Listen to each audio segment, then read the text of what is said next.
ఇప్పుడే Country Delight యాప్ని download చేసుకోండి. Download the Country Delight app now.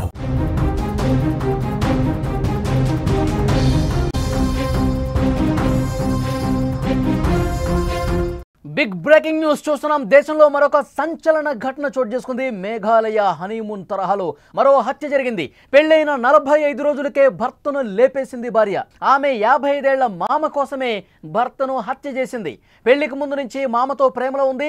Supari గ్యాంగ్తో భర్తను ఆ కిలేడి హత్య చేయించింది. మేఘాలయ హనీమూన్ ఘటన ఇంకా మర్చిపోకముందే దేశంలో ఇలాంటి ఒక సంచలనమైన ఘటన చోటు చేసుకుంది. పెళ్లైన 45 రోజులకే భర్తను హత్య చేసింది భార్య. సుపారీ గ్యాంగ్తో కాల్చి చంపించింది. ఈ హత్య కూడా మీరు అనుకున్నదే కారణం. బట్ ప్రియుడి విషయంలో ఇక్కడ ఒక ట్విస్ట్ కనిపిస్తోంది. ప్రియుడు ఎవరో కాదు, ఆమె 55 ఏళ్ల మామ.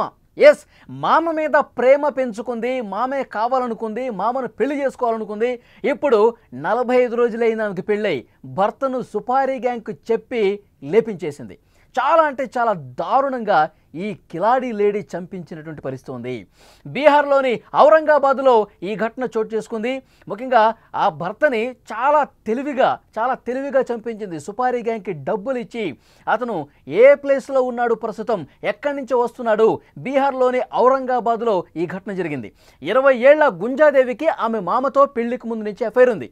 అయితే వారు పెళ్లి కూడా చేసుకోవాలనుకున్నారట. ఇంట్లో ఒప్పుకోలేదు. బలవంతంగా ప్రియాంశు అనే వ్యక్తితో గుంజాదేవికి వివాహం జరిగింది. భర్తను అడ్డు తొలగించుకోవాలని చెప్పి ఆమె సుపారీ గ్యాంగ్తో డీలు కుదిరించుకుని చంపేసింది. గత నెల 25న ప్రియాంశుపై కాల్పులు జరిపారు సుపారీ గ్యాంగ్. అతన్ని చంపేశారు. కేసు విచారణ చేస్తున్న పోలీసులకు భార్య మీద అనుమానం రావడంతో అదుపులోకి తీసుకుని విచారిస్తే స్టోరీ మొత్తం బయటపడింది. ఆమె కాల్ డేటా కూడా విచారించారు.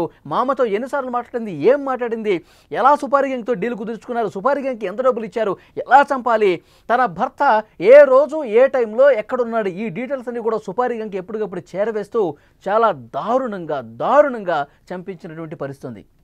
ఈ మధ్యకాలంలో మనం చూస్తున్నాం భర్తల్ని భార్యలు ఎంత దారుణంగా చంపేస్తున్నారో. దేశం మొత్తానికి కూడా కలవరానికి గురి చేస్తున్న ఈ ఘటనలు.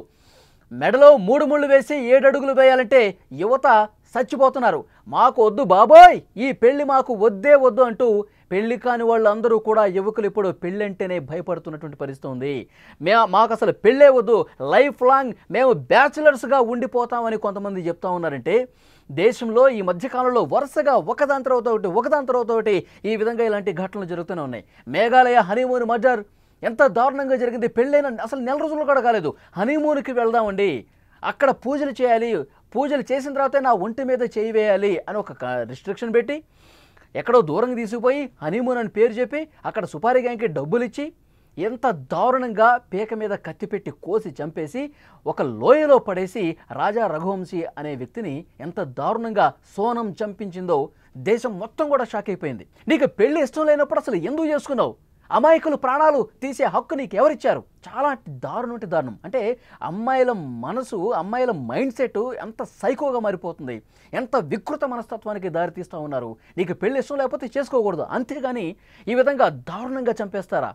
రోజుల వ్యవధిలో ప్రేమను నటిస్తూ ఒక నిర్మానుష ప్రదేశానికి తీసుకెళ్లి సుపారీ గ్యాంగ్తో చంపిస్తున్నటువంటి ఘటనలు మనం చూస్తున్నాం.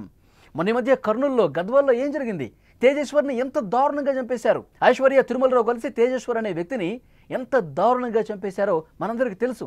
జీడిమెట్లలో మైనర్లు శివ అనే వాడి మోజులో పడిపోయి ఈ అమ్మాయి, ఆ మైనర్ బాలిక సొంత తల్లినే, అంజలి తల్లిని గొంతు కోసి సుత్తితో తల మీద బాది చంపేసినటువంటి పరిస్థితి. 1 కాదు 2 కాదు, వరుసగా ఇలాంటి ఘటనలు చోటు చేసుకుంటున్నాయి. అమ్మాయిలు ఎంత దారుణంగా తయారవుతున్నారో ఈ ఘటనలన్నీ కూడా అద్దం పడుతున్నట్టు పరిస్థితుంది. అందరు అమ్మాయిలు అంటలేదండి, అందరు అమ్మాయిల్ని ఒక ఘాటిని కట్టట్లేదు. కానీ కొంతమంది వికృత మనస్తత్వం ఉన్నవాళ్ళు, సైకో మెంటాలిటీస్ ఉన్నవాళ్ళు, చాలా దారుణమైనటువంటి క్రిమినల్ బ్రెయిన్స్ ఉన్నవాళ్ళు, కొంతమంది అమ్మాయిలు ఎంత దారుణంగా ప్రవర్తిస్తున్నారు. అమాయకుల్ని బలి తీసుకుంటున్నారండి. వాళ్ళ కుటుంబాల్లో శోకాన్ని మిగులుస్తున్నటువంటి పరిస్థితి ఉంది. ఇలాంటి వాళ్ళని ఏం చేయాలి? ఇలాంటి వాళ్ళని నడి రోడ్డు మీద ఉరి తీస్తేనే మరొక అమ్మాయి ఇంత దారుణంగా, ఇంత సైకోలాగా బిహేవ్ చేసే పరిస్థితి ఉండదు. ఇది చాలామంది చెప్తా ఉన్నారు. యువకులు ఇప్పుడు పెళ్లి చేసుకోవాలంటే భయపడుతున్నారు. ప్రతి విషయాన్ని కూడా అనుమానించాల్సిన పరిస్థితి వస్తుంది. ఇప్పుడు ఒక అమ్మాయిని ఎంగేజ్మెంట్ అవుద్ది, పెళ్లి చేసుకుంటారు. ఏమో అమ్మాయి ఏమైనా నటిస్తుందా? ఆల్రెడీ ఇంతకుముందు ఎవరితో సంబంధం ఉందా? మరి వాడి దగ్గరికి వెళ్ళిపోవాలని చెప్పి నన్ను ఏమైనా చంపేస్తుందా? ఇలాంటి అనుమానంతో చాలామంది ఈరోజు పెళ్ళంటేనే ఒక భయపడే సిచ్యువేషన్ కనిపిస్తుంది. ఎందుకంటే వరుసగా జరుగుతున్నటువంటి ఈ ఘటనల్ని చూసి షాక్ అయిపోతున్నారు. పెళ్లి కాని యువకులు చాలా భయంతో బతుకుతున్నటువంటి పరిస్థితి కనిపిస్తుంది. రోజుకొక ఘటన ఇవన్నీ కూడా కనిపిస్తుంటాయి. ఒకటి కాదు, రెండు కాదు, ఈ మధ్యకాలంలో వరుసగా ఇదే కనిపిస్తుంది. ఇలాంటి ఘటనలు కనిపిస్తున్నాయి. 55 సంవత్సరాల మేనమామటండి. ఆ మేనమామని పెళ్లి చేసుకోవటం కోసం మరి వీడిని ఎందుకు చేసుకోవాలి? పెళ్ళే కనీసం ఒక నెల రోజులు కూడా కావట్లా. నెల 45 రోజులకే భర్తను దారుణంగా చంపేస్తుంటే అంటే ఎవడు పెళ్లి చేసుకోవడానికి ముందుకు వస్తాడు? నమ్మకం ఉండాలండి. నమ్మకమే ప్రేమను పుట్టిస్తుంది, ఆ ప్రేమే జీవితాంతం నడిపిస్తుంది. కానీ ఇక్కడ ఏం జరుగుతుంది? ప్రేమని నటిస్తూ దారుణంగా సుపారీ గ్యాంగులకి డబ్బులు ఇచ్చి మరి అతను రైల్వే స్టేషన్లో ఉన్నాడు. ఇప్పుడు నేను చెప్తున్నటువంటి ఈ కేసు, అతను రైల్వే స్టేషన్ నుండి ఇంటికి వస్తూ ఉన్నాడు. అతను ఏ టైంలో రైలు ఎక్కాడు, ఏ టైంలో దిగాడు, ఇటు నుంచి ఫోన్ కొడతా ఉంటుంది. ఎక్కడున్నారండి, బాగున్నారా, ఎట్లా వస్తున్నారండి, ఏ వెహికల్లో వస్తున్నారండి, ఏ రూట్లో వస్తున్నారండి, ఇవన్నీ ప్రేమతో అడుగుతుందేమో భార్య అని చెప్పి ఆ భర్త అనుకుంటాడు. కానీ సుపారీ గ్యాంగ్కి సమాచారం ఇస్తుందని చెప్పి పాపం వీడికి ఏం తెలుసు? నేను వచ్చేస్తాను, 10 గంటలకు ఇంటికి వచ్చేస్తా, నేను 10:30కి నీ దగ్గర ఉంటాను, ఓకేనా, నేను పలానా రూట్లో వచ్చేస్తున్నాను, ఇక్కడ నాకు వెహికల్ దొరకలేదు, నేను ఆటోలో కూడా వచ్చేస్తాను. ఇలా ప్రేమగా మాట్లాడితే నిజమే అనుకుంటారు అందరూ. కానీ ఇక్కడ ఏం జరుగుతుంది? సుపారీ గ్యాంగ్కి సమాచారం ఇస్తుంది ఈవిడ. ఆల్రెడీ 2-3 లక్షల రూపాయలు ఇచ్చేసింది సుపారీ గ్యాంగ్కి.